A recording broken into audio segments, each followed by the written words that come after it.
Hi, guys. You are back for another segment of the Odyssey. This one is called the Sirens.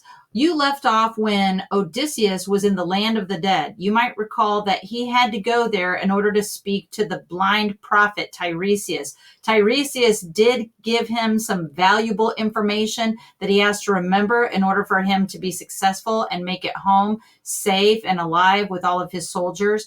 But while he was there, he had a very frightening experience. He ran into some dead people that he knew when they were alive. One was Elpenor, one of his sailors, one of his soldiers that was on the ship. He didn't even realize that Elpenor had been left, on and never buried. The other person that he saw, and this would be very tragic, is that he saw his own mother, who he did not realize had committed suicide out of grief for the loss of Odysseus. He had not come home, so she walked into the ocean.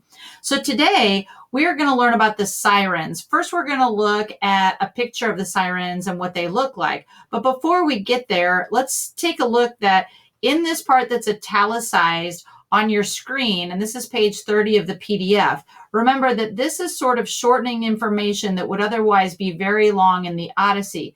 And it says, Odysseus returns to Circe's island.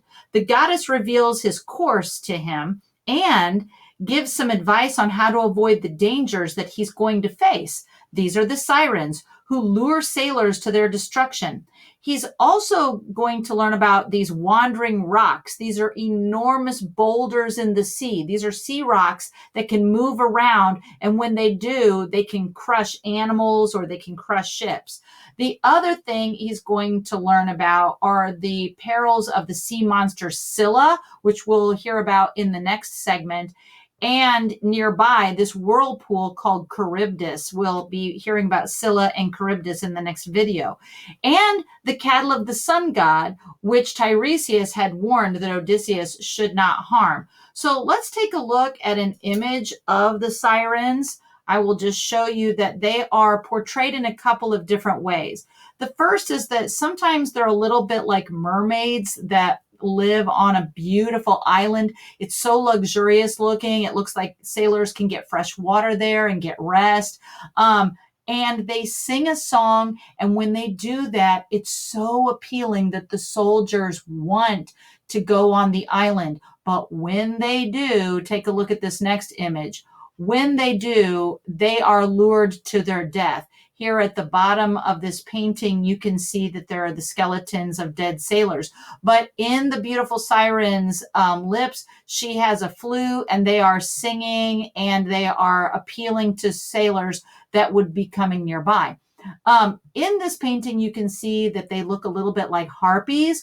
That is a creature that's part woman and part bird.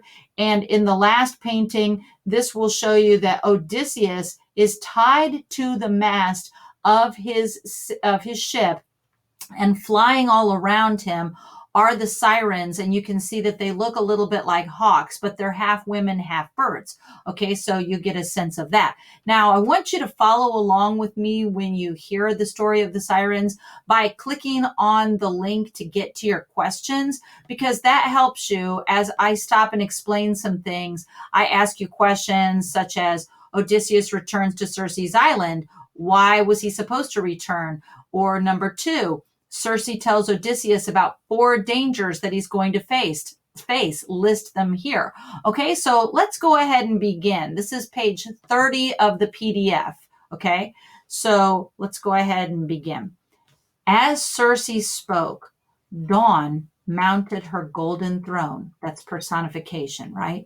And on the first rays, Circe left me, taking her way like a great goddess up the island. I made straight for the ship, roused up the men to get aboard, and cast off at the stern. They scrambled to their places by the rowlocks, and all in line dipped the oars in the great sea. But soon an offshore breeze blew to our liking, a canvas bellying breeze, a lusty shipmate sent by the singing nymph with sun-bright hair, and that would be Circe. She's sending them a good breeze to help them move out, right? So we made fast the braces, and we rested, letting the wind and the steersman work the ship. The crew being now silent before me, I addressed them. sore at heart. Now, in this portion, we're going to hear that Odysseus is going to be honest with his men. That's the best kind of leader that you can be, is that you're honest with the people that you are guiding. And he says, dear friends, more than one man or two should know these things that Circe foresaw for us and shared with me. So let me tell her forecast, and then we die with our eyes open if we're going to die, or know that death we baffle if we can. So in other words, hopefully we can get out of this, right? Sirens weaving a haunting song over the sea, we are to shun, right? That means keep away from, she said, and their green shore, all sweet with clover. Yet she urged that I alone should listen to their song. Therefore, you are to tie me up straight as a splint, erect along the mast. That would be the big pole in the middle of the ship, right?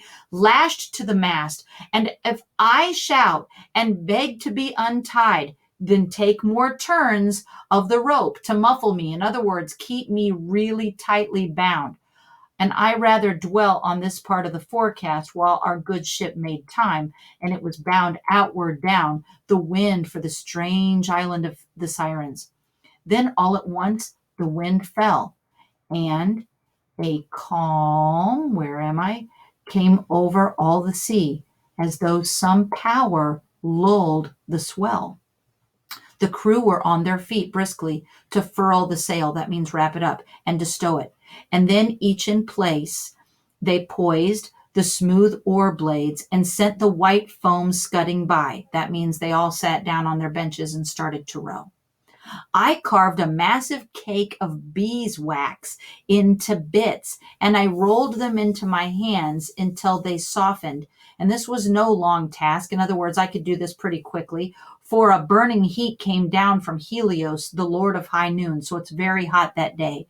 And then going forward, I carried the wax along the line, and I laid it thick upon their ears. So each man is taking the beeswax and stuffing it into their ears. So that way they are deaf to the sound of the sirens, right? Then they tied me up. They tied me up them plumb amidships, my back to the mast, lashed to the mast, and took themselves again to rowing. Soon as we came smartly within hailing distance, that means ability to hear, right? The two sirens, noting our fast ship off their point, they made reply and they sang. So before we hear this song, which I will just sing as or state as a poem, I'm not going to sing it. I'll just show you again what they look like on the very first painting, just so you can see, because this is one of the most famous paintings of this, where you see Odysseus here lashed to the mast. He's got rope around him. His men have the beeswax in their ears and they are rowing, but the sirens come upon the ship and they sing and sing, and he is listening, and he wants so badly. You can see in the painting, he's kind of pulling away from the mast. He wants so badly to rip himself free and get there. So this is what they sing. This way, oh, turn your bows, Achaea's glory, as all the world allows, more and be merry. That means stop here and you can be happy. Sweet coupled airs we sing. No lonely seafarer holds clear of entering our green mirror. Pleased by each purling note, like honey twining from her throat and my throat, who lies a pining? In other words, don't worry. Come over here with us. Sea rovers here take joy, voyaging onward, as from our song of Troy, graybeard and rower boy goeth more learned. So we can teach you some things if you just stop here. All feats on that great field in the long warfare, dark days the bright gods willed, wounds you bore there. So what are the sirens doing in this stanza? They are reminding the sailors that they had a very long battle in Troy, and they want them to feel that. So that way they'll feel the aching to stop on the island and rest. But this is just a trick. So listen to what they say. Argus's old soldiery on Troy beach teeming, charmed out of time we see, no life on earth can be hid from our dreaming. So they are trying to persuade them as best as they can with their beautiful voices. So Odysseus then states, The lovely voices in ardor, in passion, appealing over the water, made me crave to listen, and I tried to say, "Untie me!" to the crew, jerking my brows, but they bent steady to their oars. Then Paramedes got to his feet, he and Eurylochus, and passed more line about, so more rope, to hold me still. So all rowed on until the sirens dropped under the sea rim, and their singing dwindled away. So we were far enough away. My faithful company rested on their oars now, and peeling off the wax that I had laid thick on their ears, and then they set me free. So that was another one of his adventures. Stick around. We are going to now hear about Scylla, this terrible monster, and Charybdis, the whirlpool.